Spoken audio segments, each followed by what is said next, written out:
नमस्कार, स्वागत है आपका हमारे चैनल डीएनपी इंडिया पर और मैं हूं आपके साथ रीच रॉय। आज हम बात कर रहे हैं पंजाब की राजनीति और विकास के उस बड़े दावे की जिसने पूरे राज्य में चर्चा को तेज कर दिया है।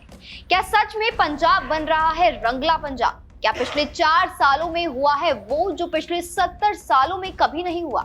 आइए जानते हैं इस खास रिपोर्ट में। दरअसल कैबिनेट मंत्री संजीव अरोड़ा ने सराभा नगर में एक नुक्कड़ बैठक के दौरान मुख्यमंत्री भगवत मान के नेतृत्व वाली पंजाब सरकार के 4 साल पूरे होने पर रिपोर्ट कार्ड पेश किया।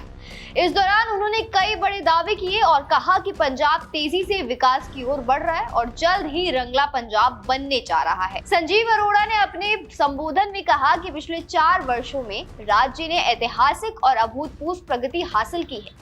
उन्होंने यहाँ तक दावा किया कि ऐसी तरक्की न पहले कभी देखी गई और न ही पिछले 70 वर्षों में हुई।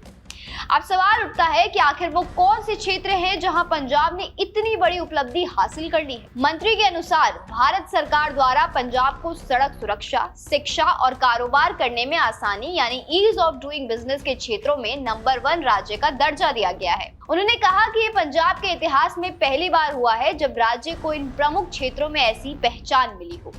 इतना ही नहीं, उन्होंने ये भी कहा कि आज पूरे देश में चर्चा है कि कैसे भगवत मान के नेतृत्व में पंजाब तेजी से नंबर 1 बनने की दिशा में आगे बढ़ रहा है। अब बात करते हैं आम जनता से जुड़े सबसे बड़े मुद्दे की, बिजली की। संजीव अरोड़ा ने बताया कि पिछले 4 वर्षों में पंजाब के हर घर को प्रति महीने 300 यूनिट मुफ्त बिजली दी जा रही है। इसके अलावा किसानों को भी राहत दी गई है। उन्होंने कहा कि 75% किसानों को सुबह के समय निर्बाध बिजली आपूर्ति मिल रही है, जिसे आने वाले धान सीजन में बढ़कर 95% तक कर दिया जाएगा। उन्होंने ये भी दावा किया कि Punjab state power corporation limited यानी पीएसपीसीएल की सेवाओं को पहले से अधिक कुशल और प्रभावी बनाया गया है। इसका नतीजा है कि अब कंपनी को ज्यादा मुनाफा हो रहा है, नुकसान कम हुआ है और बिजली आपूर्ति भी बेहतर हुई है। अब बात करते हैं स्वास्थ्य सेवाओं की, जो किसी भी राज्य के विकास का अहम पैमाना होती है। संजीव अरोड़ा ने कहा कि पंजाब सरकार ने हर नागरिक के लिए 10 लाख रुपए तक की कैशलेस स्वास्थ्य बीमा योजना शुरू की है। उनका दावा है कि ऐसा व्यापक कार्यक्रम लागू करने वाला पंजाब देश का पहला राज्य बन गया है।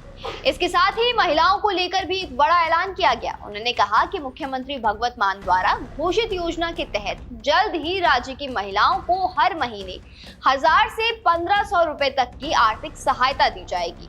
इसके अलावा उन्होंने ये भी कहा कि पंजाब की सड़कों को जल्द ही कूड़ा मुक्त बनाया जाएगा और राज्य में देश का सबसे बेहतर सड़क बुनियादी ढांचा तैयार किया जाएगा। लेकिन सवाल यही है कि क्या ये दावे जमीन पर भी उतने ही मजबूत है जितना मन से सुनने में लगते हैं? क्या वाकई पंजाब रंगला पंजाब बनने की ओर बढ़ रहा है या फिर ये सिर्फ राजनीतिक बयानबाजी है? इन सवालों के जवाब आने वाला समय ही देगा। फिलहाल सरकार अपने कामकाज को लेकर आत्मविश्वास से भरी नजर आ रही है और जनता की उम्मीदें भी उसी तरह बढ़ती जा रही है। आप क्या सोचते हैं? क्या पंजाब में सच में इतना बड़ा बदलाव आया है? अपनी राय हमें कमेंट बॉक्स में जरूर दें। फिलहाल के लिए इतना ही। देखते रहिए डीएनपी इंडिया, हर खबर भरोसे के साथ।